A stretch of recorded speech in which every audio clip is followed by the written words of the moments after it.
Whoops.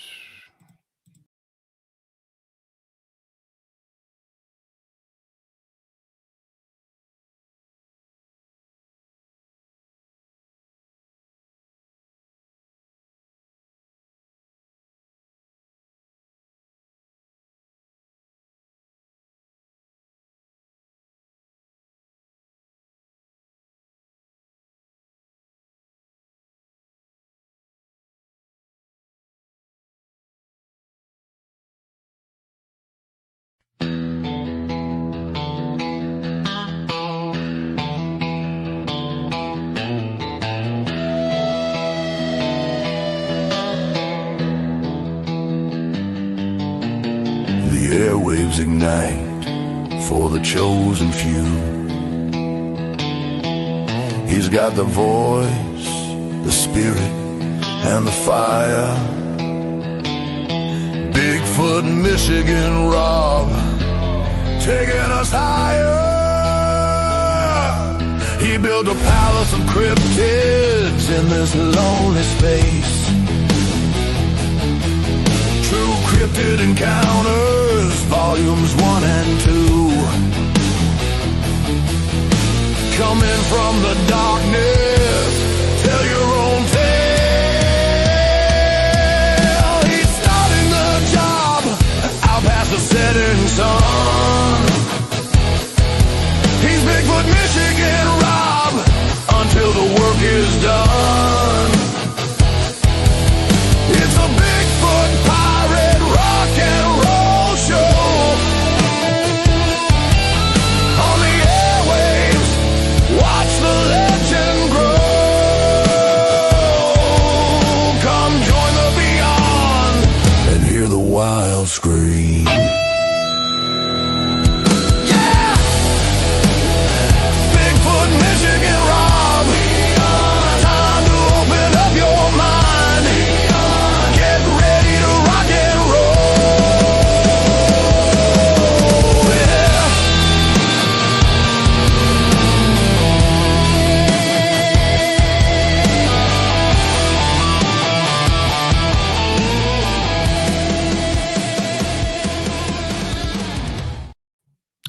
And boom, there you have it. Welcome, everybody. BMR and Beyond tonight with Krista. Fabulous show. Teri Mosby's joining us, doing some UFOs and hellhounds. Yes, we are mateys. If this is your first time here, please subscribe to Bigfoot Michigan Rob on YouTube. The Blondes and the Booze, Monica Rollins, all found on YouTube. That's right. Subscribe. Right off the bat, Mickey G, the lovely Mickey G, has been a pirate member for 14 months. Yes, she has. Mickey G, which reminds me, you all can become BMR pirates. Join the many, join the few, depending on your point of view. You know what you get? You get a picture of good old BMR sporting a bandana in the chat room. That's what you get. And I also do have membership-only videos for you guys. Checking that out. The Super Cat is also open, a great way to help support what we do around here. Hit that like button. Leave a comment after the show. Thank you ever so much for that. I'm on Tuesdays at 9, Thursdays at 1, 11 o'clock on Saturday at 11. Check us on out. And the Blondes are on, I think, twice a week, 3 times a week. Krista will have to remind you of the schedule. Yes, she will. But thanks to everybody. Hit the like button. Great to see you all. Again, we have a great show tonight. Thanks to everybody who's bought my books. Bigfoot Michigan Rob presents True Cryptid Encounters. Book 1, Book 2, both found on Amazon. Please type Bigfoot Michigan Rob in your Amazon browser. They will both pull up for you. If you have bought the book, again, thank you. Just leave a comment or leave a review on Amazon because it does help promote book sales. It does. With that being said, we're going to get this puppy officially started by bringing up the lovely Krista and Doug. Hey, what's happening? Doug, but it's me. Hello, you guys. How's it going? It's going good. Yeah. What's up? Nothing's Happy Tuesday. Happy Tuesday. It's Tuesday, Taco Tuesday. I did a short at my favorite taco truck today to promote the show. Yeah, I was out there in the weather. It's not bad weather today, though, for this afternoon. Yeah. We had Subway. So yeah, I used to do Subway. I switched over to Tubby's. $5. $5 foot $5. long. Yeah, it's a $5 foot long. Yeah, you can't be $5 foot long though. You really I can't. think it's $6.99 now. Yeah. Ah, it well, was. well, of course it was. And Yeah. 10 years ago was what, $1.99. Now gas is Something like $4. that. Now gas is $4 a gallon overnight. It seems. I don't know. I know, isn't that crazy? But Yeah, it is what it is. it So. is what it is. Can't bitch about the prices, right? We're all used to it. Mm-hmm. I remember when they told me that I need these wood slats for my fence because my fence got ripped down with the high winds a couple weeks ago. I remember in the day when I got these slats, they were $3.99 a slat. Now they're $30.99 a slat. I mean, come on. So I got something up for that. Do you know? We just talked about this. Do you know how to get your neighbor to pay for a fence? Well, I don't have a neighbor. It's a Okay. lot Well, I was going to owned. say, do naked yoga, They'll pay for it. and then your neighbor will pay for a privacy fence. Well, I just tell you, read that, and you said something about the naked- privacy fence that made me think yeah, about what we talked naked about. yoga. Well, Naked yoga. yeah. Well, it's an Yeah. empty field, so I'd be performing naked to the rodents. Yeah, Yeah. I I like hear that. ya. Mr. Castro's been a pirate for 7 months. Thanks, Mr. Castro. Yeah. Yeah. So And, yeah, that's about it as far as that goes. Yes. Yeah, Randy asked how Roswell's doing. Roswell is doing good. He still a pain in the rear, but it's a good thing he's cute. That's all I can say. We'll just leave it at being cute for the time being, right? We'll leave it at that. He's awesome though. Big ass pup, big ass paws when I see him. Yeah, he does. On TV. Yeah.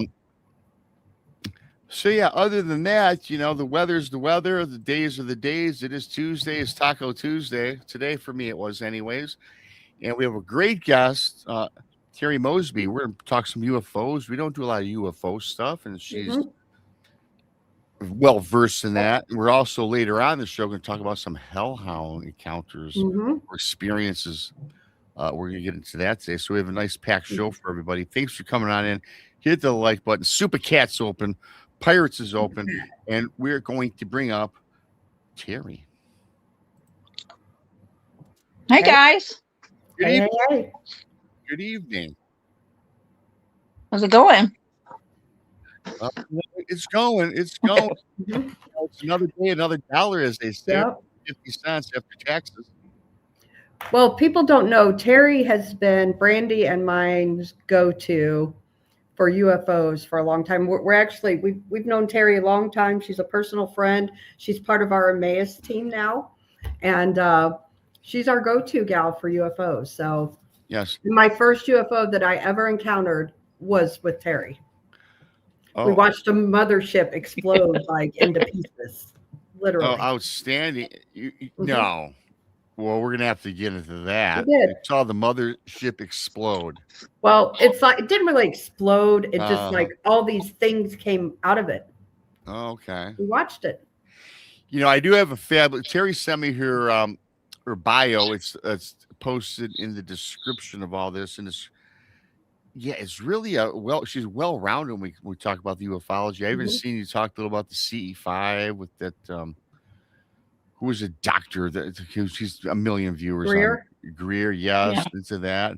I'm interested in that and everything else that we're going to get into today, Teri. So for people that don't know you, Krista did a pretty good job, but why don't you give us a little brief bio about yourself and we can get on with this. Yeah, I've been interested in UFOs since I was a little kid. I can remember sitting out with my grandma watching them when I was like 6. So it started out UFOs and Bigfoot and kind of went to paranormal, and I'm kind of working my way back to UFOs. We've got a lot of stuff going on right now with disclosure and everything, so it's kind of an interesting time to jump back in. Yeah. I've been a member of MUFON for over 24 years, and just draws me back to UFOs. Yep. The thing, and I love the UFO topic. I saw a UFO when I was 7. Me, my mom, and my brother. That was my first experience, really, outside of a ghost. Prior to that, growing up as a young kid, You know what often confuses me, Terry? Maybe you can shed a little bit of light on this. I get so confused.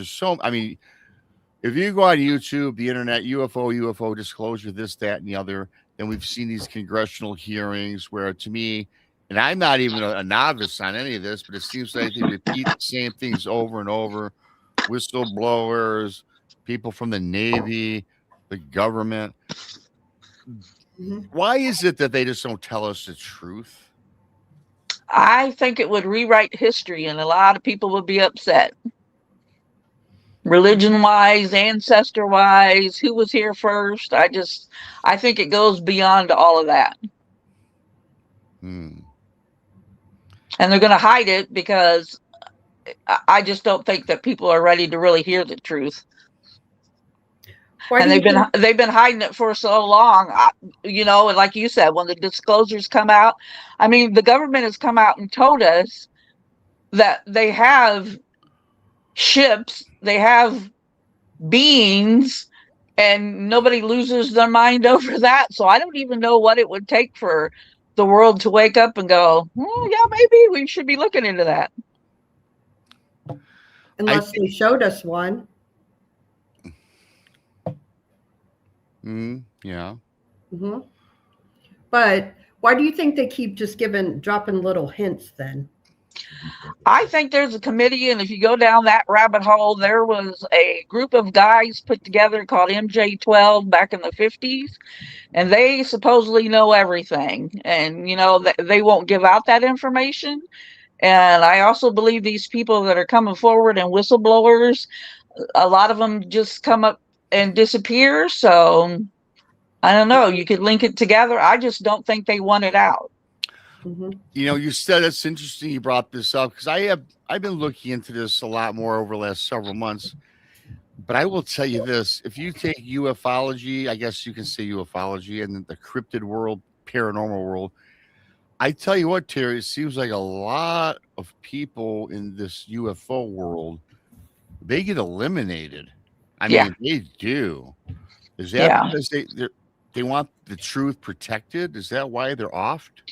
Oh, I think so.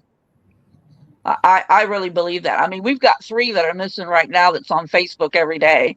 I mean, they're looking for that General McCaughlin that went missing, and then he worked with a lady that went missing on a hike 8 months before that, and now we got this other lady that supposedly unlived herself after she threatened to blow the whistle on what she knew in Redstone Arsenal in Alabama, and then all of a sudden now she's no longer with us. So I don't believe all that. I just can't believe it's coincidence.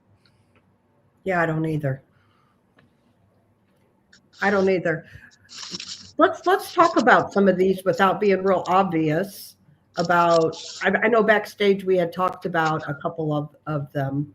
That one of the guys come out and like 3 days before he come out with something, and then he No, it's the one she's talking about there, that Yeah. general. She's talking about the 2 days after Trump said he was going to release the UFO files. He went missing. Yeah. It's kind of convenient. And he was a hiker as well, and he could walk 60 miles a day. I mean, he was like 68 years old, I believe, if I remember right. And he went hiking. He lived in the mountains. His wife went to go into town, and she said he had a backpack on, but he left his wallet behind, his glasses, and just walked out the door with a backpack on, and he had a gun, but there's no trace of him, and he's not on any of the ring cameras. They canvassed the neighborhood for that. So where did he just disappear to? Mm-hmm. I guess I tend more to lean towards, I believe there's other life in the universe, but I think I tend to lean towards our government's been desensitizing us, whether it's through Hollywood or whatever it is, about UFOs, and whether it's a real invasion or not, they're going to use it for something that benefits the government over the people. I don't think it doesn't even have to be a real UFO invasion. It could just be something that's a government weapon that we've never seen. And so I really believe that, yes, they probably exist, and I've never seen one, but I think that I have to also put in the possibility that they will take the idea that people already accept the idea that UFOs exist and use it against us. Mm-hmm. Yeah, what's your take on that, Terry? I like that, Doug. Oh, I think it's going to come down to it. I mean, I truly believe they're out there. They've been here for tens of thousands of years. If you go down the rabbit hole and check our DNA, 2 chromosomes are missing. Where did those go? That takes you into the Anunnaki and everything that they did. So, I mean, I have spent hours and days, you know, I the just think government's going to sometimes do it to scare us. I really do. I think it's going to come down to, because all of a sudden now, you know, it's on everything. Oh yeah, we have aliens. We got them. We have some crafts. We've got alien beams in a jar somewhere in a laboratory.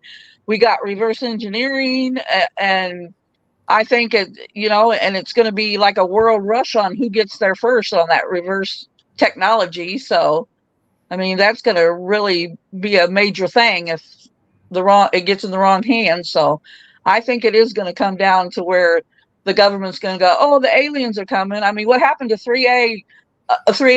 We heard that. Oh, yeah, they're coming and they're going to be here in October. Where did they go?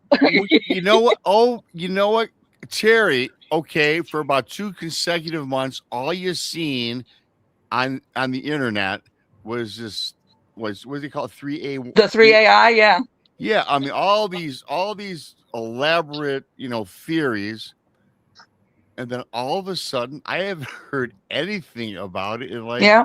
several weeks now. It was supposed to be the mothership, and they were going to come down here and raise hell. Where did it go? You know, it had to fly by now. Yeah, well, of So- course it has. already on our planet, we see a push to have a global governance on this planet where there's no borders anymore. We're all just one big people. Well, what would bring us to that one big people mark overnight? Ronald Reagan said it best in his speech. If we were invaded by an outside force, it would cause the entire world to come back together again. And don't think that went unnoticed. Yeah. You know what I'm saying? And I mean, our government's like scratching their head going, think how we could use that to our benefit. We could make them do whatever we want. After Yeah. 9/11, the whole United States came together. It was crazy for just a little while. It didn't last very long, but we all came together. A worldwide invasion that could actually be purported, whether they're using holograms to make it look real up in the sky, whatever they got to do. I just think that's very possible. And Yeah, I again, do too. I do believe we're not alone, but I just think that right now they're trying to desensitize us because we're seeing too much about it. I believe that, and really quickly, somebody new, it looks like in the chat, at least I don't know if they're a new subscriber, thanks to entertainment Tree Mentor. Correct. Yeah, hey, good, great long name, but I can't. They've been here for 65 million years. Yeah, just like the dinosaurs. And I just read something the other day briefly. The dinosaurs were fake. Yep. If you can believe that one. Well, we won't get into that tonight. We won't. Yeah, but I mean, if you go look at all the cave paintings and the pyramids and everything like that, they drew what they saw. I mean, those cave Oh, I know paintings are what they way were. before the Bible, and it's just like people drew what they saw. Right. Absolutely. Yeah, because how would they have back then unless they sell them? Yeah. Same thing with like the Bigfoot and everything else, and you know, the caves and Oh yeah. Yeah. Well, this even takes me back. I know we're kind of going all over the place, but it's all the same topic. Somebody tell me for the life of me, explain the pyramids. Right. There's no way that these pyramids were made by these men with no technology. You can't I'm tell with me. you. Yeah. They can't do it now. We've had people come out and say we Yes. couldn't build one now. How did they do it? Supposedly Right. beating slaves, and then there's this theory that they could make things float. You cannot make a 60-ton rock float, and if you can, I want to see it. I'll open my mind enough if you take. I You will can do say it. though, that Göbekli Tepe, when you look at the rocks there, they look like they were melted together. Yep. You can't even get a You credit can't card fit a in piece of between the paper cracks between on them. They're so Yeah. well put Yeah. together. I heard that too, Doug. And Terry, here's the other thing, what you just said. Now, maybe a couple months ago, it could have been longer. I was watching some documentary, and they're talking about the pyramids. Our technology today, our current engineers, the brilliance, you know, in the United States, they can't even perceive how we could build it like that with such Right. a precision. They say Well, that and then they you got to do- think the kind of stone that's built from, it's not even in that country. So where did it come from? It's not like, oh, there was a big mountain over there and we chopped up some square rocks and we put them together and made a pyramid. You can't even find that stone in that area. Mm-hmm. Well, and same thing they say with Stonehenge too. Yeah. How'd that get there? Yeah. I doubt the camels I drug mean, the I stones just know across how the huge- desert. Yeah. I know how humans are too. Like, let's just, some of these areas where we see things like this, these megaliths, the rock was brought from 500 miles away. Right. As humans, Yeah. that's not how we operate. We take the easy road to do things. Mm-hmm. You hit that on the head. I will ask you this too, Terry, reflecting back to something we're talking about, people that were unalive because of the whistleblowers, these people that people are scared of. And again, I'm glad that I'm not as well versed as a lot of people because I can ask the naive questions because I don't feel guilty about it because I don't know any better. So I'm cool with this. But we talk about, okay, I forgot his name, the doctor, just the Dr. Oh, Greer? Dr. Steven Greer. Dr. Greer, you talk about Elizondo, all Yeah. these big names, whistleblowers and whatnot, exposing certain things. How come they're still alive and these lower level people are gone? Seems like they're the ones that have the information. Well, and Dr. Greer says that Dr. Greer's story is that his life has been threatened 3 times and they just never took him out. But he has like all of his information is backed up with like lower end people that aren't big names. So if he does come up missing, I mean, his work for all these years since the 90s is going to go forward. So, but those two, I'm really surprised that they haven't disappeared. Mm-hmm. Yeah, I would think not. I would think I think the opposite. And there's another guy that was unalive. Remember the guy that went down? I forgot his name was Paul Benowitz or something that went down. It was lowered into a underground military base, and there was grays down there, and they had a big battle. Yeah, That guy was unalive. You guys remember that? I don't remember that one. I don't either. Oh yeah. Wow. And this guy A was bunch of our guys were killed. A bunch of the Greys were killed. yes, a bunch of our guys are military underground, and he went on talking about this. He went to like trade shows. He went to conferences, and all of a sudden he got deathly sick, and all of a sudden he was found hung in his apartment, and he said he committed suicide. And to this day, they know that he did not unalive himself. Right. It was done by somebody else that he exposes, and he was a Army veteran or naval veteran. He was in the military, Mm-hmm. and he was part of this task force to go into this underground system. I think it was in New Mexico somewhere. It was out. Well, our government must definitely have a way of keeping people quiet until their deathbeds, because on deathbeds, people say a lot of things. Neil Armstrong said stuff.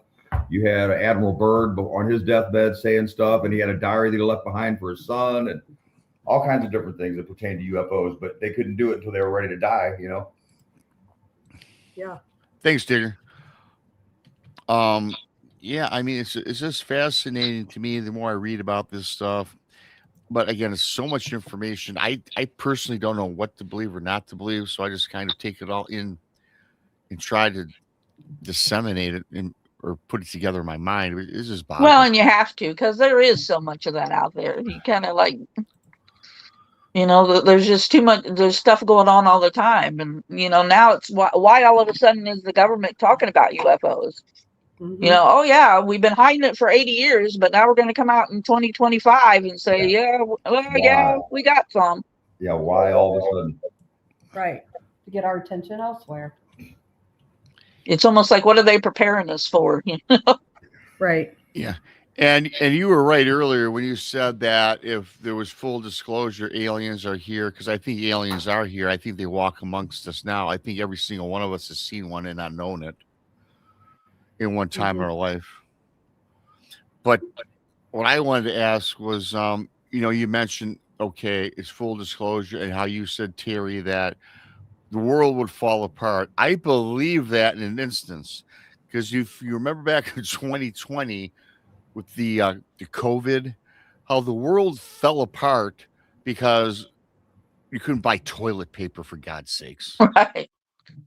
Something like that. I mean, and that's nothing compared to aliens visiting the Well, and I mean, what's it going to come as far as religion wise if you find out that, you know, some of these religions that people believe in that can't be right? If, you know, if you go back to the Anunnaki and they're the ones that created us and put us on this planet and took out those 2 chromosomes, well, I'm not sure the Bible's going to stand up to that too well. So Well, you know, I think the government's mostly afraid of that. You know, I mean, it would tip the world on its ear for sure. oh, for sure. And think about this one, which would tip all the biblical folks on their ears. I believe this could be a possible theory with us, the 3 of us, just us 3, and everybody in chat. We could be aliens from the future, It could be. an advanced race. We could be.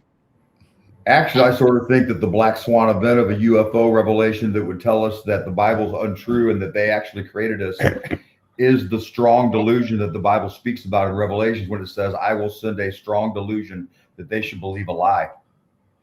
And I believe that strong delusion is the UFO controversy. And I believe they're going to tell us that they're our creator and not God. And I believe that's going to be the big lie. And that'll open the door for the beast and the beast system to come together in the one world government. I got to say something, Chris. I met Doug last year, and I love him even more now. That's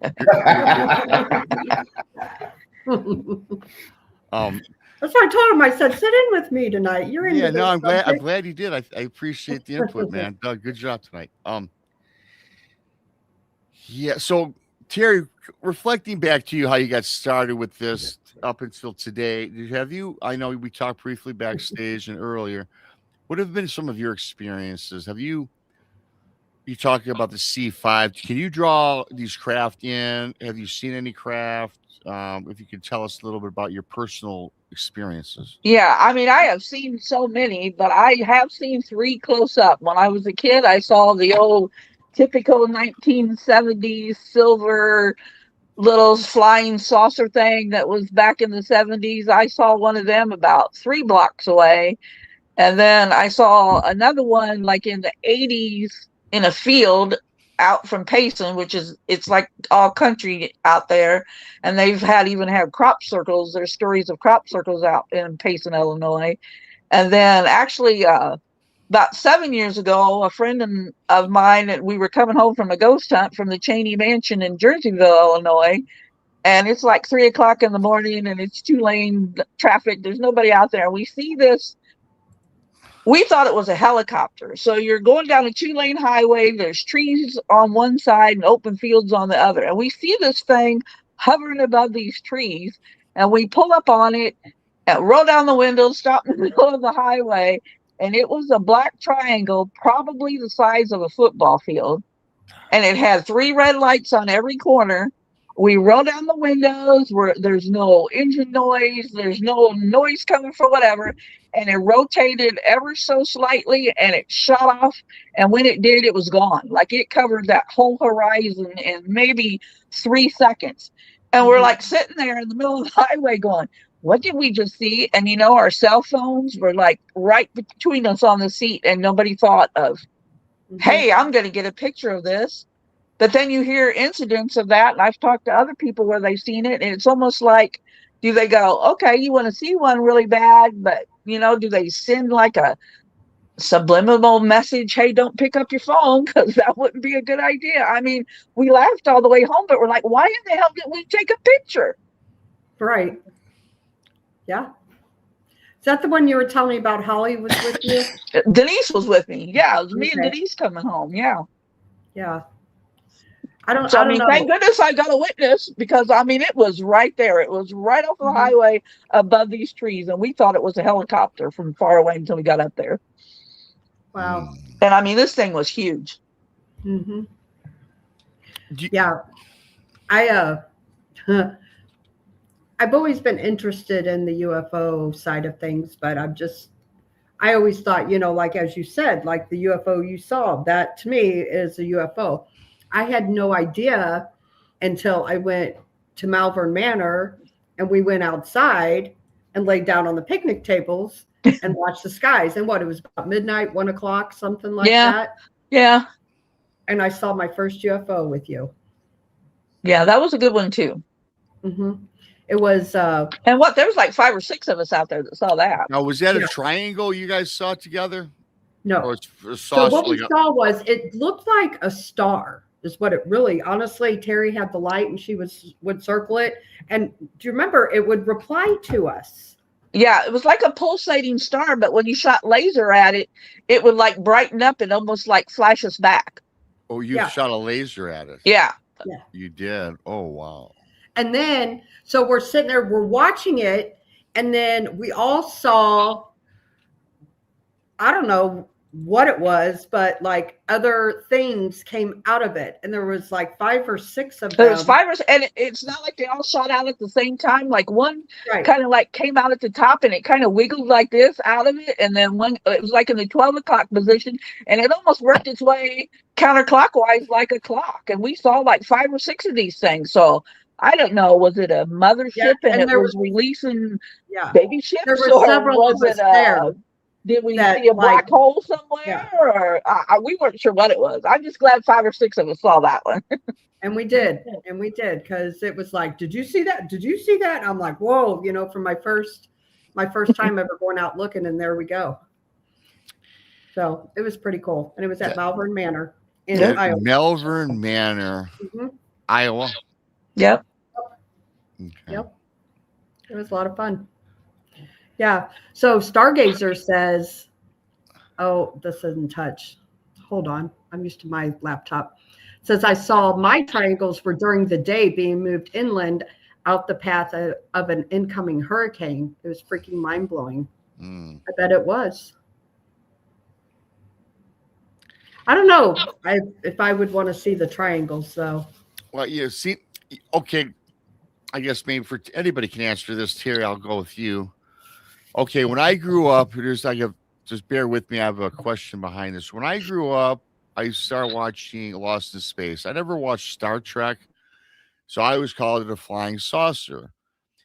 That was what I was as a kid, and one day I saw a flying saucer in my backyard with my mom and my brother. She got me and my brother out of bed, and we seen this flying saucer. It was hovering maybe the length of a football field straight up, and it was kind of hovering, and it was it was like a brass color, no lights. It was daytime. It was like 8 a.m, right before we had to go to school.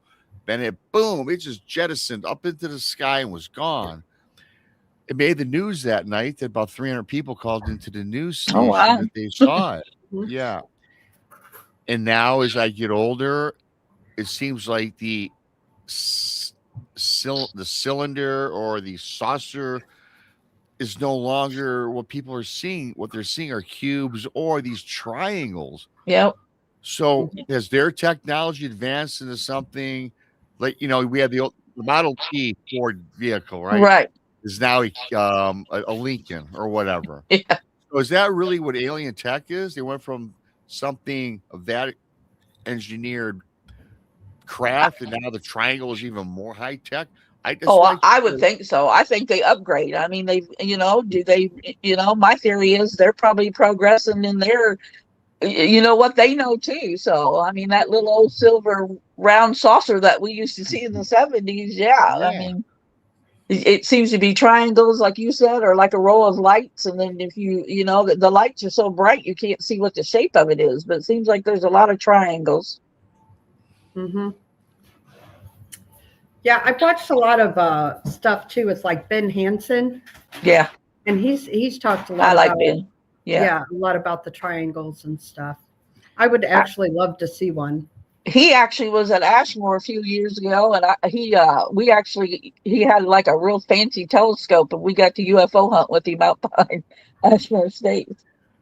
He's amazing because he can tell. He knows like how the satellites fly, and how they travel together. And then we were out there, and he's like, "But I don't know what that was." And I mean, there was something up there.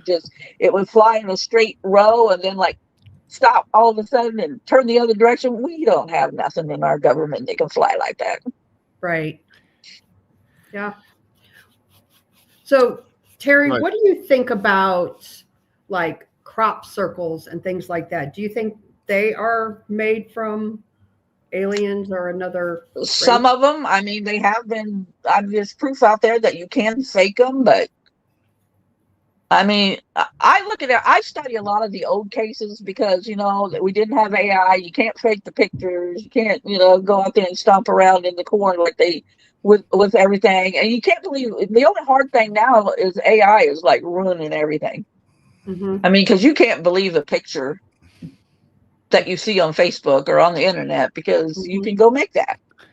Yeah. So I do study a lot of the old cases still. Right. Yeah.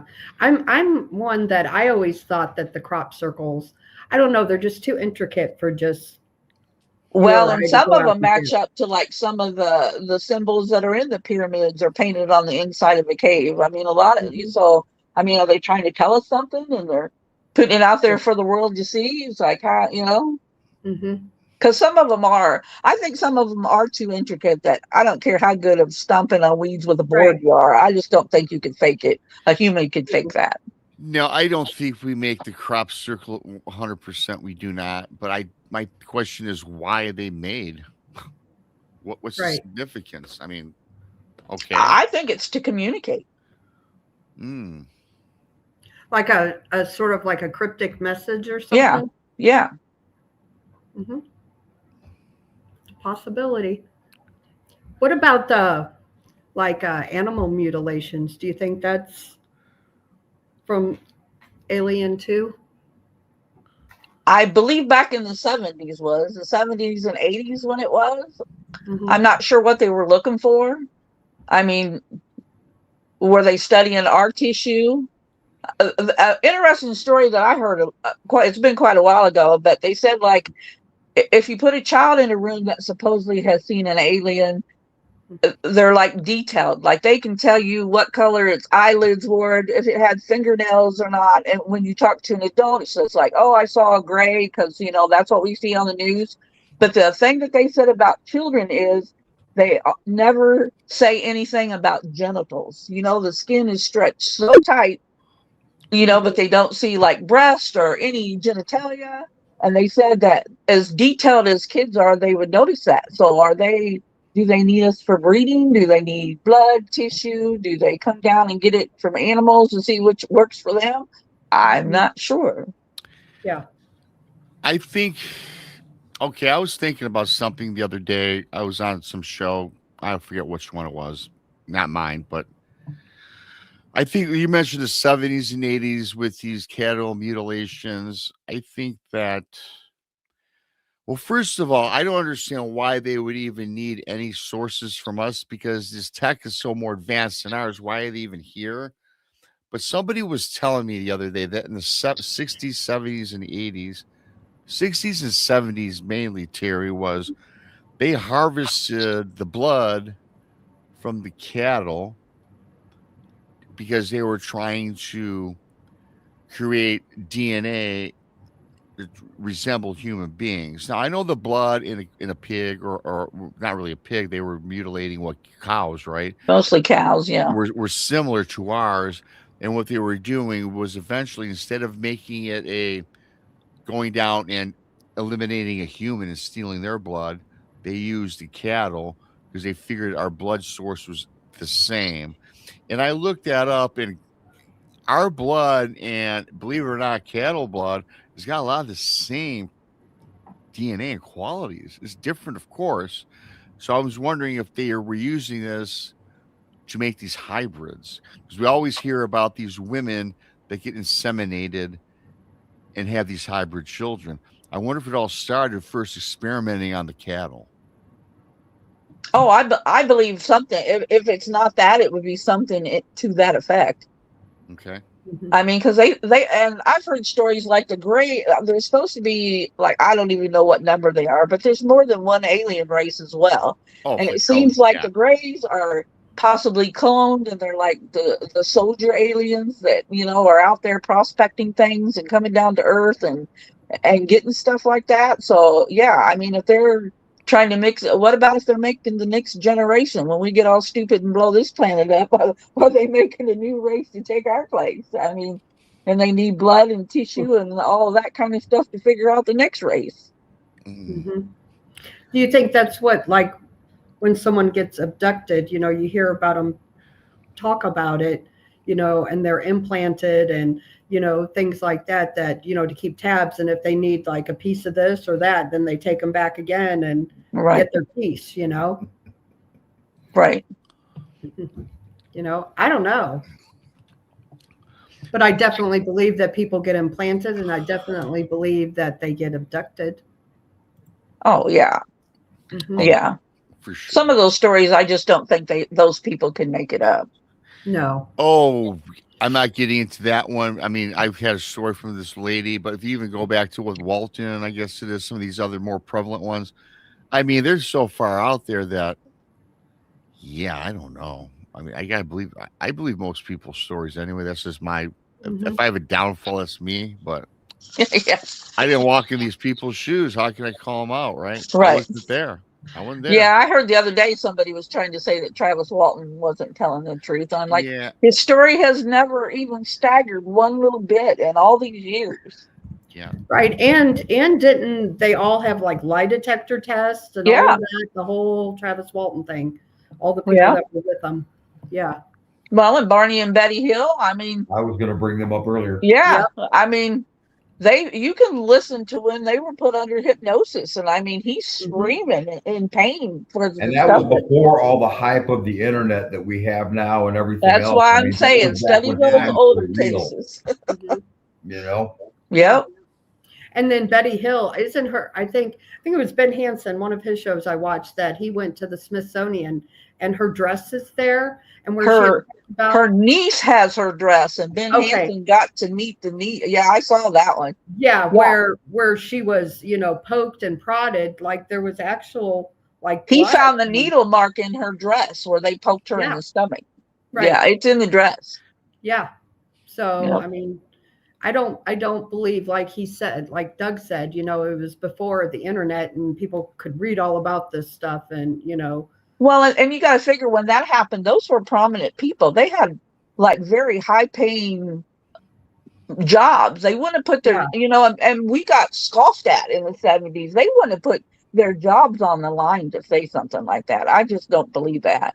They would have, I mean, they were ridiculed so much anyway. I just don't think, back in those times, now we can talk about it. But back then, you were a laughing stock if you.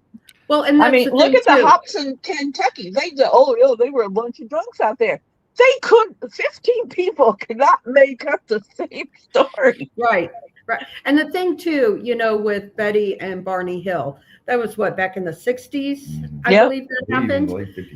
So you got to think back in those days, he was a black man, she was a white lady. So back then, it was not accepted. So they were.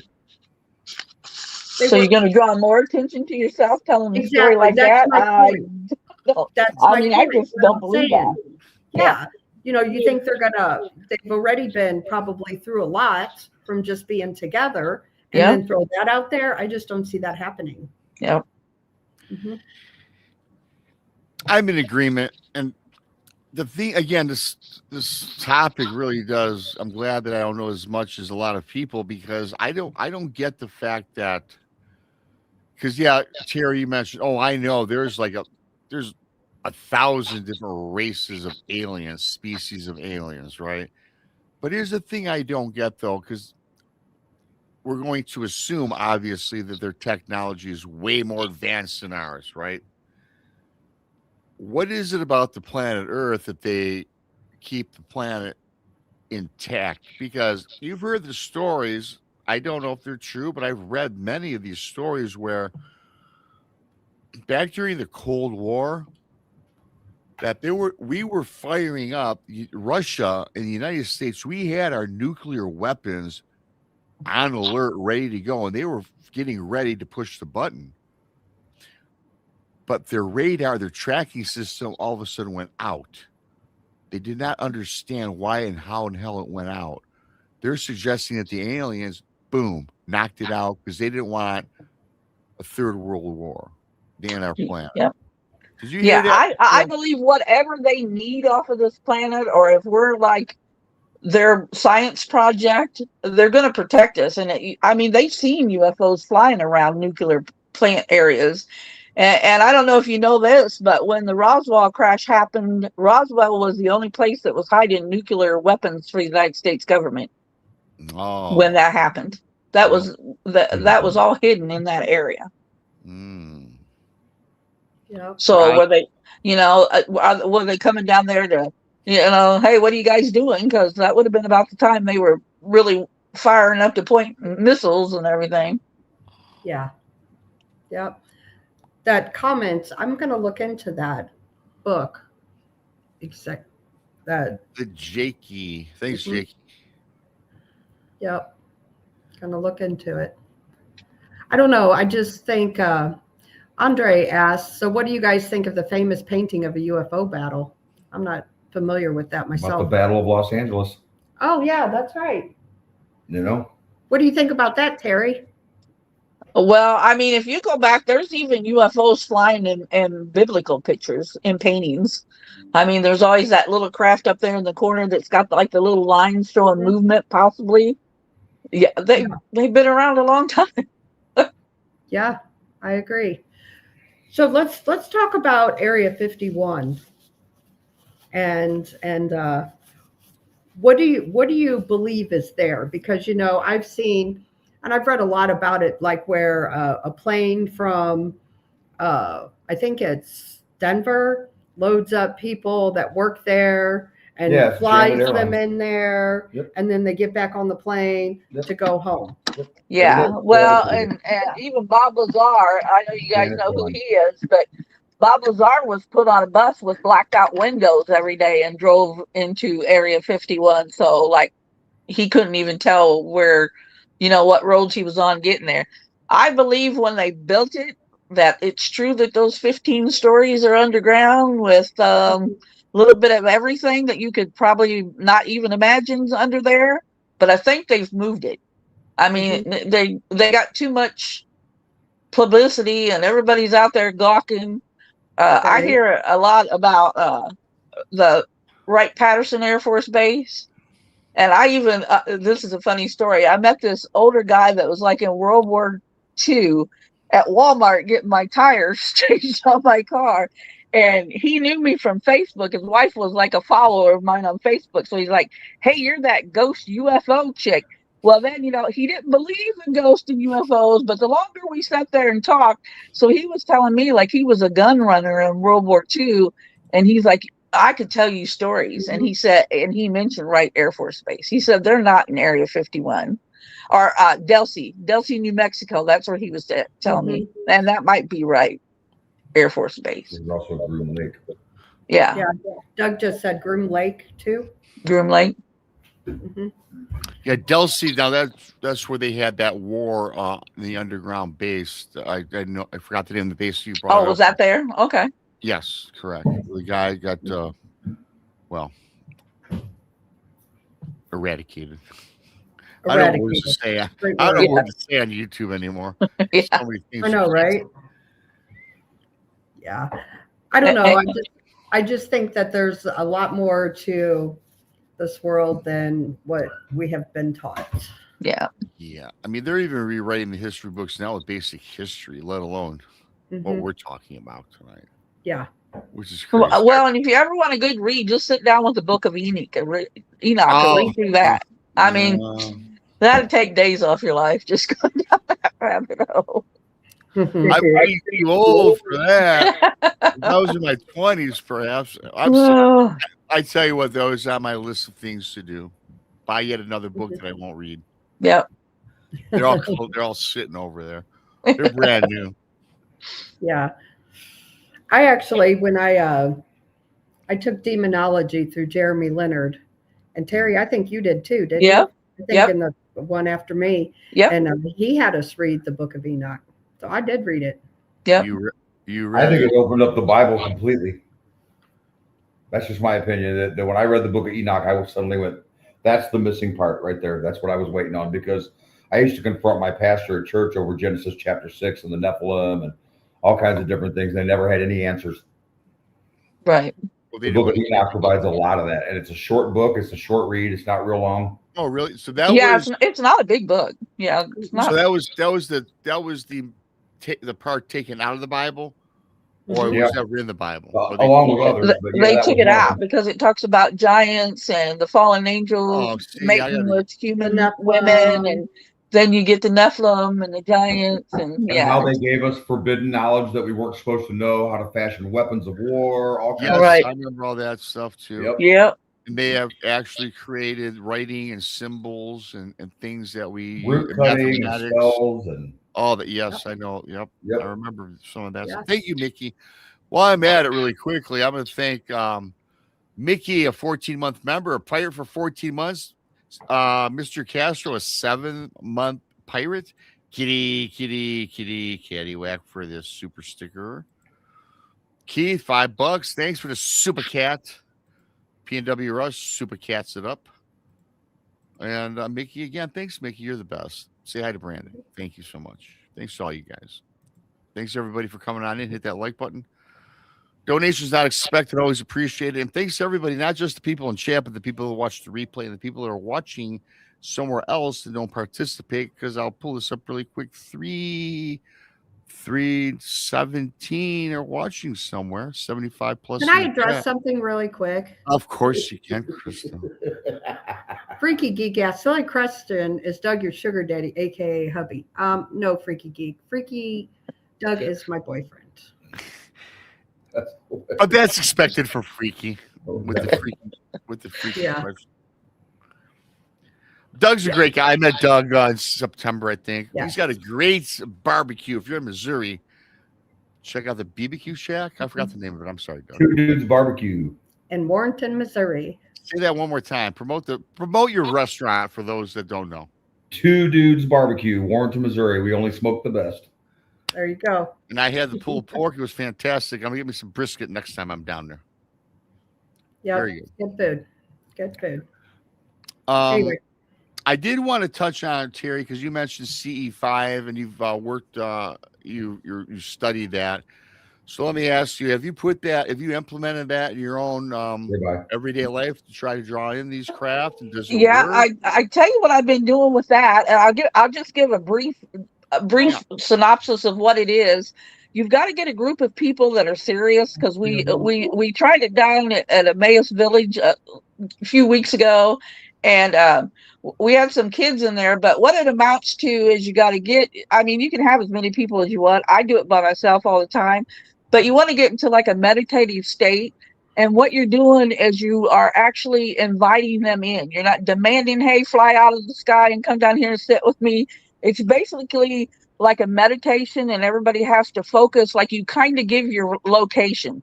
Like you might say, like when I was at Emmaus, it's just like, okay, I'm in Missouri, and I'm in a valley, and I'm surrounded by trees on both sides, and you just keep pulling them in and getting them to come closer through a meditative and a conscious state. Mm-hmm. And I mean, you can see stuff like you'll see, like you can shoot a laser up, and they'll like fire back at you, like make the light brighter. I mean, we've had them come in closer on some of these CE5s, but also what I've been doing recently is I have a real Frank's box.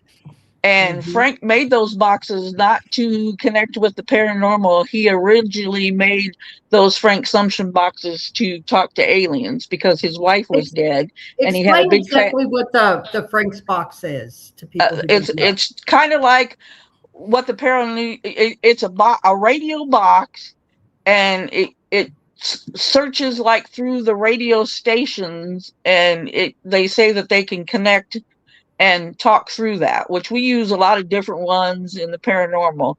But like I said, this guy only made a couple hundred of these boxes. Yep. And like every one of them, he called himself the Purple Princess, but every one of them has an alien or a UFO flying saucer carved in it somehow. They're real primitive. It's just like some lumber screwed together with some carvings on it. So I've kind of been using that, and I've also have a God's helmet, which kind of takes you to a meditative state. So I kind of like run the box, wear the God's helmet, and run a recorder at the same time and do CE5. And I've had some weird stuff happen, but I haven't done it enough and recorded a good enough video to go, yeah, I'm really getting something. So that's just something new that I've been trying just maybe the last 6-8 months or so. But so Speaking of the God's helmet and aliens, when, every time you're around, you always bring the God's helmet. And so lots of people have been able to do it.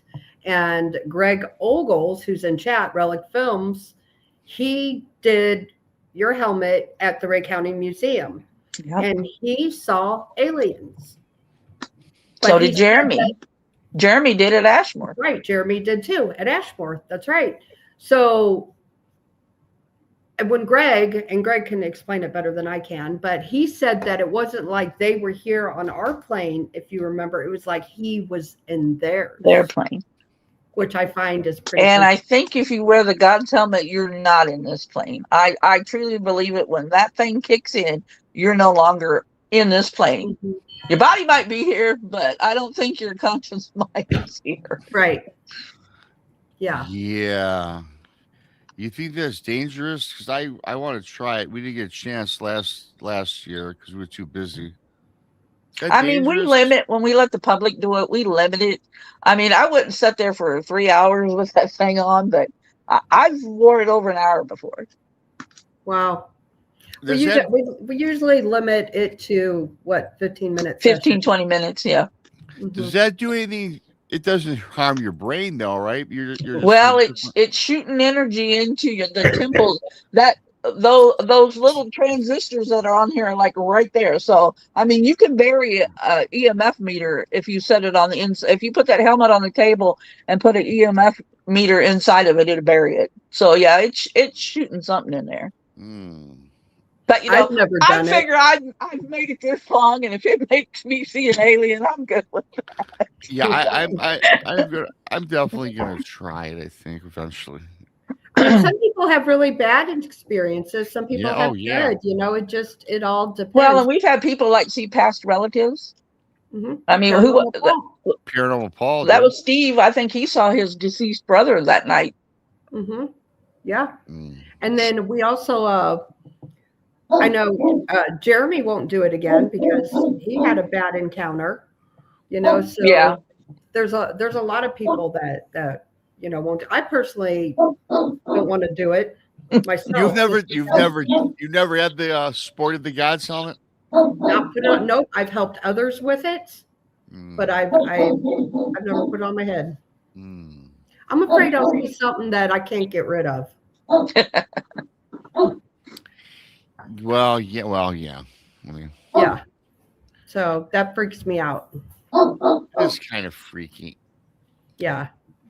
The only thing is like when you take it off, you bounce back really fast. I mean, it kind of alters you so much, and it's hard to believe that some of the stuff that you can see and experience under it. That, I mean, as soon as you take it off, I think you're okay. But I'm not sure it's not scrambling the brain cells. Hey, no more than our cell And I phones. need all I got. So Hey, our cell phones scramble our brain every day. See, that's the way I look at it. I look at it that way too. yeah. I don't know. Before we move on, go ahead, Krista. Go ahead. The God's helmet, I don't mind helping people and watching people do it, but it's just not something I personally want to do. And somebody who honestly is sensitive to the other side, and if they don't, know exactly what they're doing, I don't recommend they do it either. Yeah. And how come you were egging me on to do it? I was not. I told you better not to, if you remember correctly. I remember that helmet's not to joke with. It's It's not for everybody. I That's for remember. sure. I remember, Chris. I was, yeah. playing with it. But anything else? Excuse me, Terry. Anything else that you want to?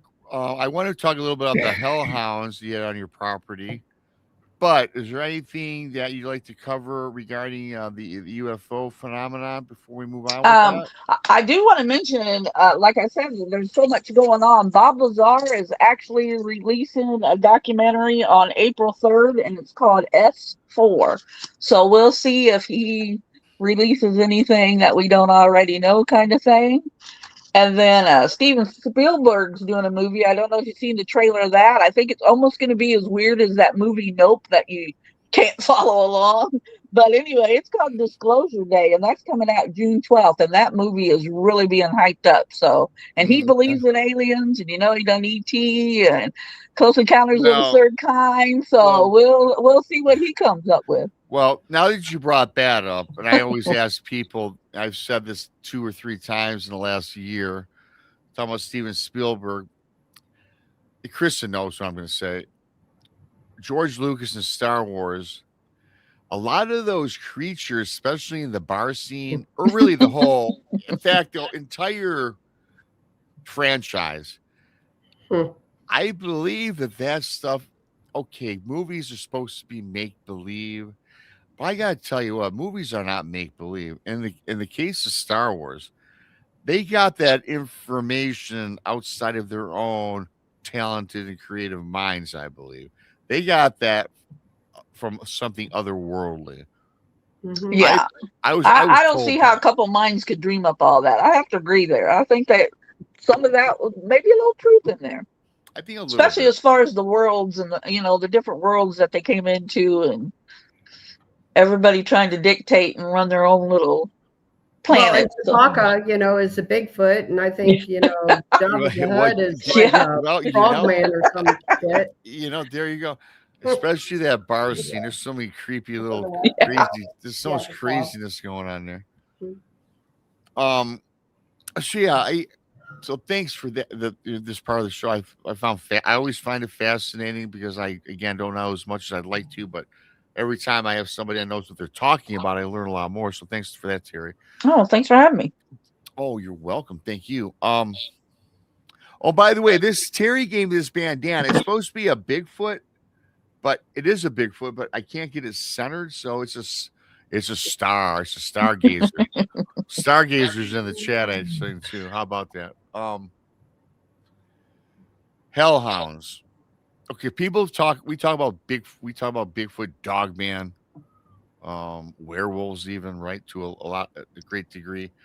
Hardly ever the hellhound. And so you specifically told me you believe you had a hellhound on property, your own property or property you were visiting. I've got a couple pictures and I could post those whenever you like me to.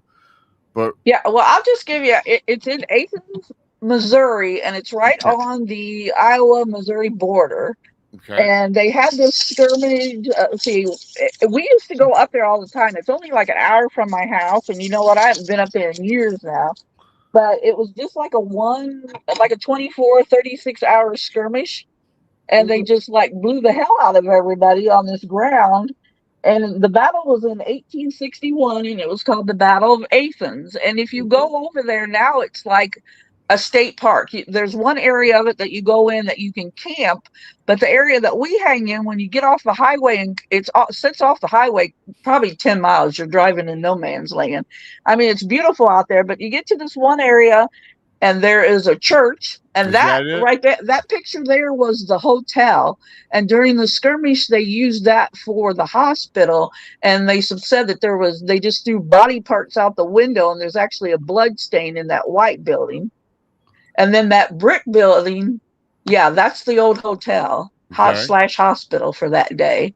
And then that brick building that I sent you, some of these, like that little white one in the background, they moved some of these houses from somewhere else and blocked them on there. But that red brick one in particular, the lady that showed me where this Athens was, her grandfather lived in that house. And that house has always been there. And then there's a church like on the opposite side of the road, maybe 3 blocks down. And so you go over there all the time, and they have like they do the battlefield reenactments like every 3 years. And there's stories of like they're watching the people out on the field, and like there's more soldiers that they see on the field that walk off the field at the end of the day. And we were up there one time where they tie the horses, and you could hear like horses neighing and chomping on grass, and you could hear hooves. And there's no roads up there. You're walking on grass, and there is a gravel road that runs up through there. But at the top of the hill, there's a house called the Cannonball House, and they actually shot a cannonball through it, and they just put plexiglass over the holes so you can still see where it was at. Is And that what then this that is? sits Is right this- on a river. So if is you this- go up on that hill and look out, there was an old grain mill up there, and they have like the gears of the grain mill still laying there on the ground. But in this particular case, we were down on the flat part where those houses were at, and there's probably like 8 of us out there. And we, like I said, we've heard cannonballs fire up there at 2 o'clock in the morning. We've heard one night we were up there and we thought somebody else, where the general store was at, it's like picnic tables, and they always leave, there's a restroom up there, so they leave that open. We used to call and tell them, that we're going to be up there messing around. And they would leave the bathrooms unlocked, but you can walk all the way around this huge area. And we saw, we're coming down the hill all the way around back to the flat part. And it's probably a football field. And we see this guy walking, and we thought it looked like he had a lantern and he was just carrying it. It was swinging in the wind. And it was like, we get up there and there's nobody out there. Like, there's no cars parked where we were at. So, I mean, a lot of weird stuff has happened. So that particular night, we were up there, we're all out in the street, and it was kind of creepy. Like, there's farms around there, so you can hear animals. And, there's wild animals, of course, out there. And we were up from that house, standing in the street, and the guy that lived there, Grandpa, we called him Grandpa, he got mad at his wife one day and shot her in the face, and he thought that she was unalive, so he walked across the street and unalived himself in the woods. So we were out there one night, we were calling out Grandpa, we were not being so nice and egging him on, saying about how he was a coward and stuff. And it was almost like a Stephen King movie. Like, the fog would roll in like a big spooky movie, and we're like, what the hell is going on? And then it would roll out a little bit. Well, we're standing in the street and we're talking to Grandpa at the house, and we turn around, we're like, let's walk to the woods, and see if we can stir up anything. And of course, we're running recorders and stuff. And I think we call him a coward.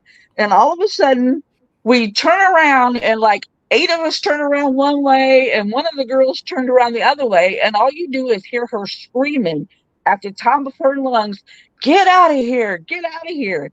And when we all turned around, and I've showed dogs for 30 years, there were these 2 black dogs that had come. There was like a little gully to come up on the street. So the grass was wet. Like, our jeans were wet up to our knees because of the dew.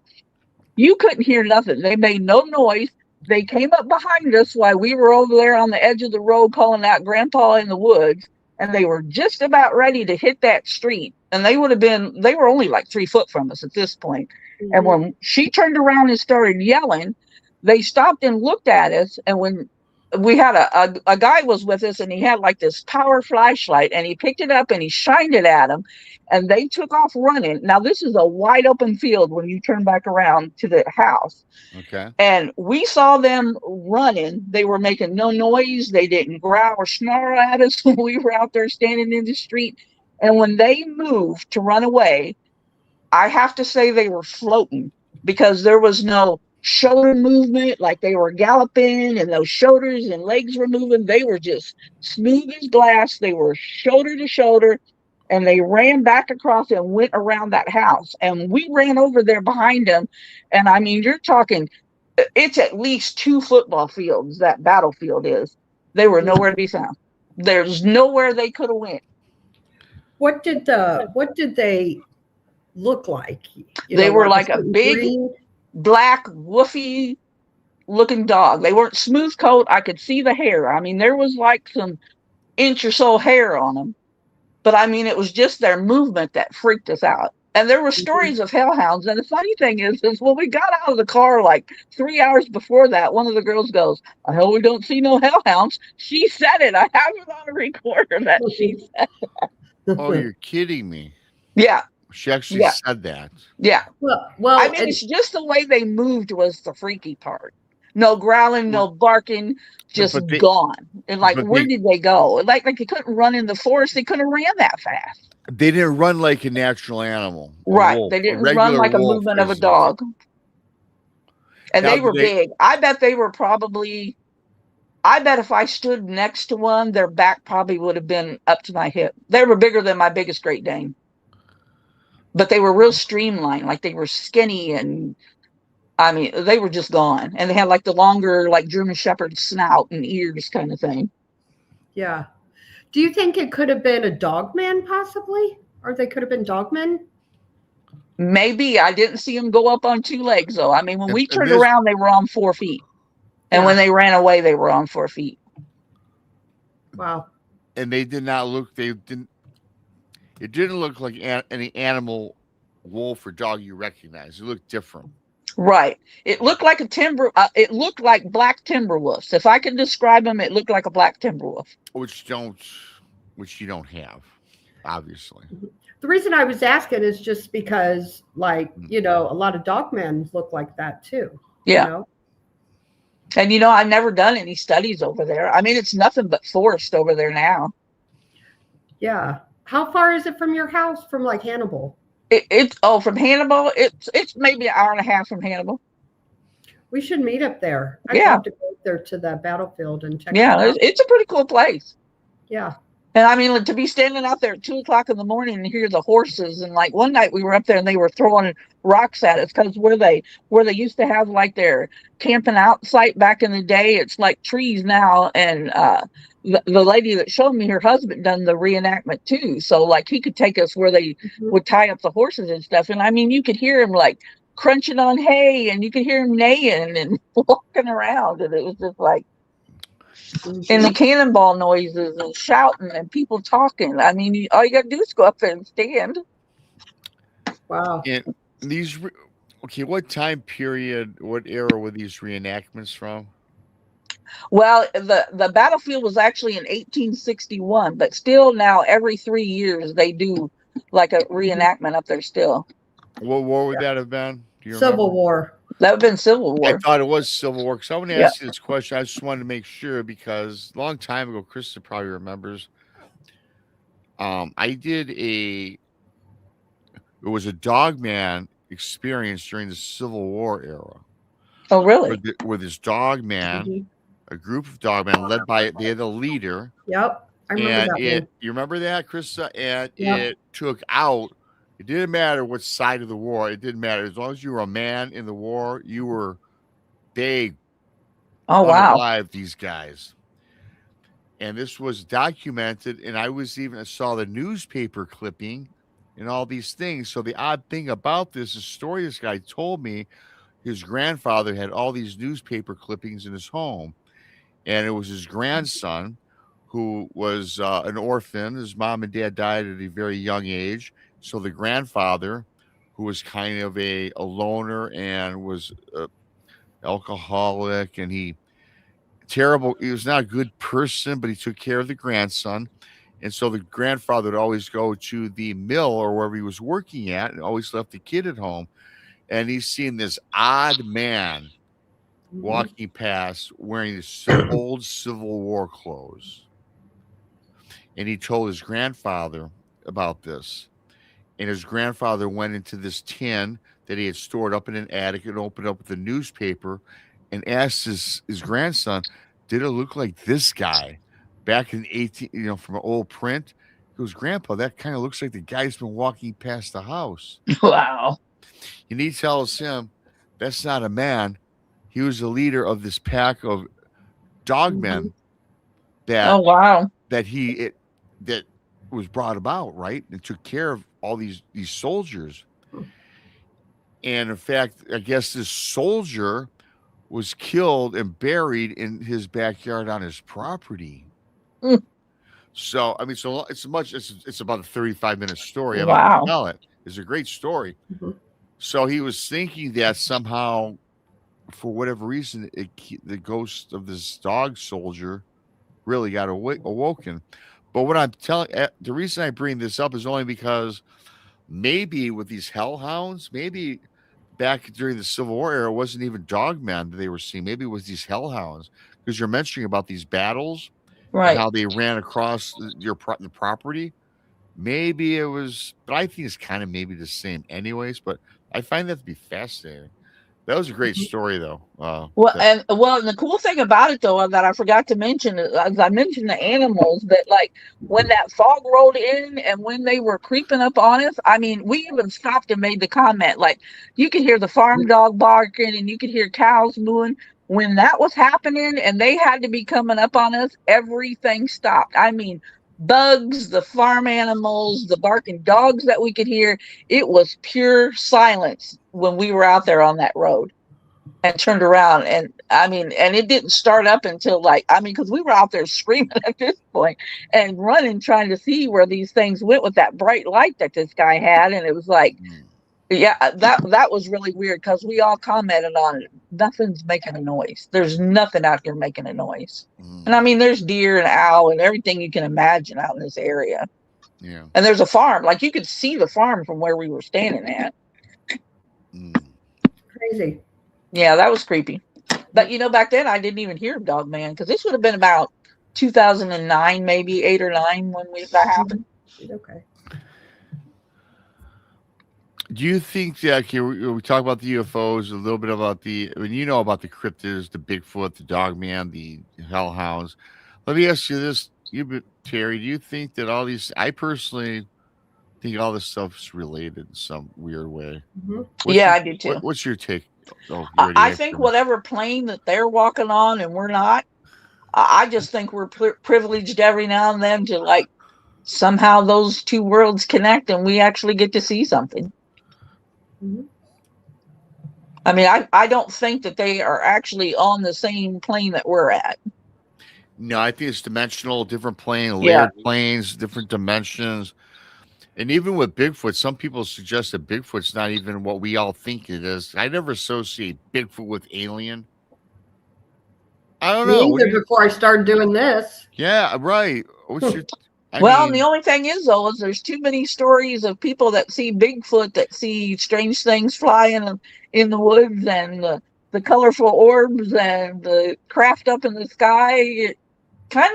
I've heard plenty of stories where they crisscross together. Or like there's UFO activity where the Bigfoot are and vice versa. Yeah, and then you got the orbs. I know there's so many different orbs, and there's an orb and a Bigfoot would appear, or a UFO is sighted, and all of a sudden there's a Bigfoot sighted, and vice versa. And I was talking to Ron Moorhead a long time ago. Chris probably remembers, and he always said that he always thought Bigfoot was flesh and blood, but now he thinks it walks in a different dimension. And he told me, he says, Rob, I would be surprised if certain species of Bigfoot were alien. Which blew me away from this guy because he told me 50 years ago, if I said Bigfoot's paranormal, he'd tell me to pack my bags, kid, and go home. There's no such nonsense. Well, now he's turned the corner on all this. Yep. Well, just look at all these locations that has the trifecta going on. You've got Skinwalker Ranch, you got Bradshaw Ranch, you got the Meadows, and where Greg and them go to, and what? Land Between the Lakes. Yeah, Land Between the Lakes. Yeah. You got Emmaus right here in Martinsville. Yeah. So it's all got the trifecta. Well, Emmaus Village, right, Chris? That's the place. Yeah. They got. I was there. Bigfoot, Dogman, and UFOs. And that night we saw. Well, I don't know. I didn't. Brian says he did. Saw orbs and a ghost, and he heard in the woods howls when you guys. I heard the stuff in the woods. Okay. While you guys were all over across the street investigating. Okay. And you guys had, the paranormal thing going on. But Brian and I were sitting there. And then when you all come back and we were all sitting there in the parking lot, weird stuff was going on. And then Natalie and Paul and Brian the next day captured that 17-inch print. Yes. Yeah, he was telling me about that a couple of weeks ago when we were down there. Yeah. Well, another thing I wanted to bring up, and it seems like the more you look for stuff, like I've been doing the paranormal for decades, it's like the more you do it, is your brain trained to see things? Because to me personally, I've only been going down to Emmaus, a year and a half. I went with you you took me the first time. Yeah. Like not last November, but the November before. Right. And it seems like, is it amping up? Or it's always been like that and nobody followed it? Or are we Yeah. Like, do you think we're amping that place up because we are now physically looking for these things? I mean, it seems like the activity is off the hook every time we go down there. Yeah, it never disappoints, very rarely. And you know, and that's true, you know, because we are the first people that has been allowed to come in to investigate that place, the location, the buildings, the land, any of it. And you know, Teri, you were with Brandy and I the night. You actually are the one that recorded the howl that we Yep. got. We were ghost hunting. We Yep. weren't even looking for We Bigfoot. weren't even looking for Bigfoot. Right. But So, isn't- I mean, that's why, you know, like we always try to think this way because our attention, if we're going to Emmaus Village, we're looking for ghosts or whatever, right? But that's why it's so hard just go into a place and like act like Chris says your intention. You have no intention just to explore mhm. and maybe things come to you more readily, right? Because Right. if you stay in your head and you project out there, yeah, I want to see a ghost, I want to see a dog man or whatever. I think the more you keep that erase that from your memory banks, so to speak, so that energy isn't projected out there, I think you're more open. But at the same time, once you see things, you see them. Hell, you can see it at Walmart. Weird Yeah, stuff. but it's almost like the CE5. I mean, we are Yeah. consciously drawing these in. So, like when we go Yeah. to Emmaus, are we going like, okay, well, I know they've caught some howls, and you know now they've got footprints, you know, not far behind that house. So, Yeah. you know, now and I don't know, I can't even tell you all the weird stuff that we've seen flying up in the air. There was a you weekend know?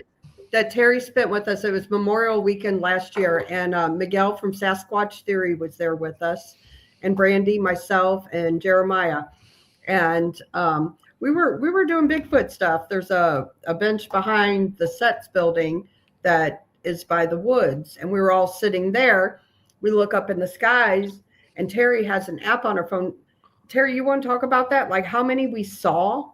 That Yeah, night I mean, on your there's phone. several apps that are free that you can go out and get, but they'll actually tell you like, I mean, if it's blinking, it's probably a jet or some kind of plane. But I mean, it'll point out like where the satellites are flying. So if you see that white little light going over in the same little path, but I mean, we probably saw there had to be 30, 35 out there that night. And I mean, it won't identify it. When you put that app up in the sky, it does like the constellations, the satellites, the planes, and it goes, I don't know what that is. I mean, nothing comes around it when you see it. You can see it flying on your phone, but it won't like identify it. Yeah. So it was a pretty interesting night, you know, because we were getting all kinds of things. If you ever watch Sasquatch Theory, you've seen the Ozark Hairy Man on his channel, and Ozark Hairy Man was also there that night. Ozark Hairy Man is a Bigfoot guy. He's not into the ghost, and the ghost in the sets building scared him so bad he left his equipment and he left that night. He came back the next day and picked his stuff up. The ghost scared him that bad. Story. There's a dog man. I hear a dog man sitting up there. Remember when he was sitting up there with that mic thing that he had, and like it looked like somebody was walking through the building with either a candle or a lantern. It wasn't a flashlight, and we're all sitting outside. We knew where we were all at. And he got remember when he come down those steps, he had to take 5 at a time because he hit that ground floor. Yeah, it was hilarious. Oh, I hear a dog man. That's Dallas. Yeah, I have him blocked out, so he's okay. kind of like freaking out at this point. He's a big baby. Yeah. Dallas. And it's not Roswell tonight. No, I know it's not Roswell. He's not here with me right now. Yeah, I know it's not Roswell. It's mine. It's my 160-pound baby that can't get to his mama. Well, we don't have too much. In fact, we're getting close to wrapping it up for you. Then you can take care of that. Oh, he's fine now. So, okay, is there anything? Okay, we've talked about quite a bit today. Is there anything in your life from 10 to current age, right, that's really kind of freaked you out like the most, where you were like, boy, what am I even doing this for? Anything? It's scared you? I will have to say at Ashmore Estates, I used to be one of the caregivers up there. And I was up there one night, and probably the freakiest thing that actually scared me a little bit is we were in a room where there was one way in and one way out. And a couple friends was with me. I've got a handful of equipment. I come in, it's a room that's fixed up like back in the day. It actually has like a bed and furniture in it and stuff hanging on the wall. And I sit down in the chair that faces the doorway that looks straight out. And I had a friend of mine on the right and on the left, and they're like sitting down.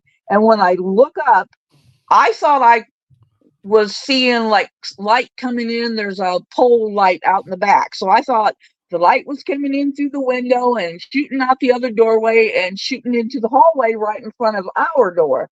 And then I mean, this happened so fast. So then I look at it again, and it looked like the Snow Channel on the old TVs. And it had, I'll never forget the eyes. It had two black glowing eyes set into this like little glittery pattern. This thing had to be 7.5 feet tall. And when it moved, it took like 2 steps. And if it took 2 more, it was in there with us and we couldn't get out. So I told this friend of mine was sitting next to me, and I'm like, hey, just get up and look out the door. And you got to know LB, he's this little dude that might weigh 90 pounds, and he has real long hair. And all you hear him go is, oh shit. And he jumped off the ground because I saw his hair bounce when he landed. And I said, don't tell me what you saw, write it down on a piece of paper. And we both wrote, like he wrote like 8 foot tall, glowing humanoid outside the door. But yeah, I'm telling, it just disappeared that fast. Like when we, and then, so then I go out there to look, there was no doorway. I was looking at a solid concrete wall, was straight out that door. There was no doorway. There was no light coming in. That was it glowing and putting off that light that was coming into that hallway and into our room. Oh, yeah. Yeah, that was probably the worst thing. Yeah, a little bit. A little creepy. And then That's pretty actually like creepy 6 stuff. months later, a group was up there doing a day investigation, and they called Robin, who owns Ashmore Estates, and saw the same thing. Because he said, oh, you need to get together with Teri, because I think y'all saw the same thing. I've never seen it again, and I've been up there plenty of times after that. I've only seen it one time up there. Yeah. And I will tell you, because stuff. I've told my husband, I am so obsessed with aliens. We have a big field behind our house. So I always tell him if he comes home and my car's here and the dogs are gone, they landed in the field, because I'm telling you now, if a craft ever lands and they are more than willing to take me with them, I would have to go. My head is just set. I would have to get on there and go. Whether they bring me back or not, that's the chance I'm going to take. The crazy thing now is, I say this all the time, I still want to see a dog, man. Not up close and personal, though. Yeah. I've seen everything in my life except for the dog, man. Now, see, I've never seen a Bigfoot. I truly believe they're out there, but I would love to see one. Yeah, you. Keep going to a maze. I know it. We got to get down to LDL. Yeah. That's the place to be. This has been a great show, Terry. I'm so glad we got a hold of you to come on. Oh, no problem. I like I like the UFO stuff today because again, I'm just a sponge when it comes to that. And so yeah, Chris was saying because we were looking. I said I wanted a UFO person. She goes, "What about Terry?" I said, "Yeah, Terry, that's right, she is." So thanks for coming on. Take your time out. Oh, thanks for having me. Yeah, not a He's problem. always been mine and Brandy's go-to for that. Yeah, we got to do a little more of these with other folks, but this was great, Terry. And so thank you for that. Terry, is there any, I don't know, the people can, I don't know, I know you don't really promote yourself, I guess. I don't think you got any, if people want to reach out to you, where can they find you? Well, I do. You can reach out. I'm always on Facebook under Teri Mosby, and I do have a UFO page that I update almost daily, and it's stuff that I find, like, these missing scientists that are missing, and Dr. Greer's putting out new stuff, and it's UFO Seekers of Quincy, Illinois, and beyond, and you can find that on Facebook. Well, I should ask you this. Send me that link, and I'll put it in this show when the show ends, so people can click on it. Okay. So, yeah, I did not know that. Yeah, I put a lot of stuff out there. Yeah, cool. I like that for myself actually too. She also moderates our Blondes and Booze Facebook too. Yeah, I put a lot of stuff out there on Chris's page. Yeah. Okay. Yep. And Yep. Krista, today is what, Tuesday? You got anything? What's going on Thursday? You guys are on Thursday? So Thursday we have, I don't know if you guys remember a couple weeks ago, but we had Adam from Half Inch Wrench Crew and the whole crew on, and we had a Momo Kenny on there who he came to Crossing Realms conference, super nice guy.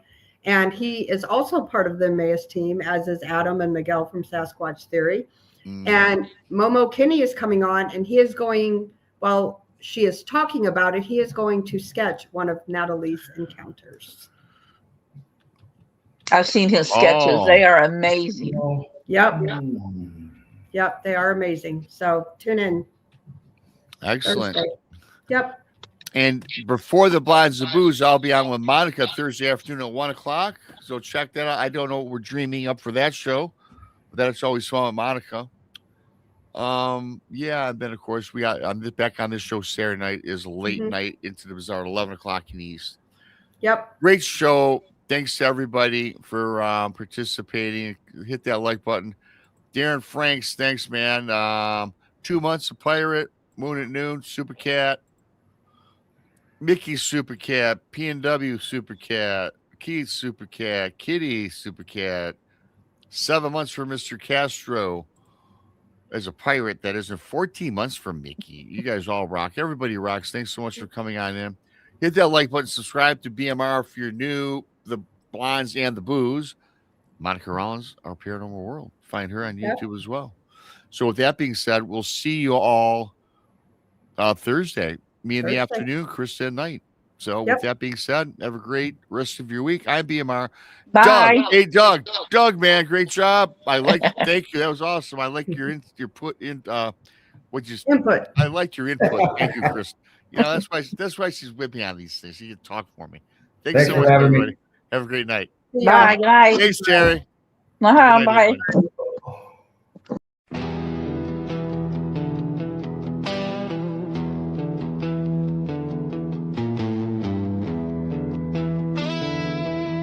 Thanks for watching Bigfoot, Michigan, Rob, and beyond.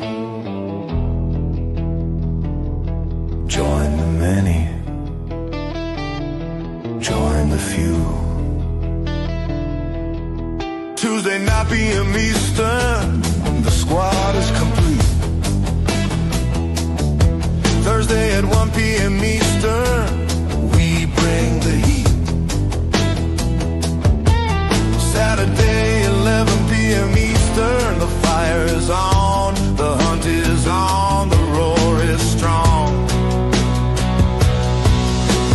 Hit subscribe, ring the bell.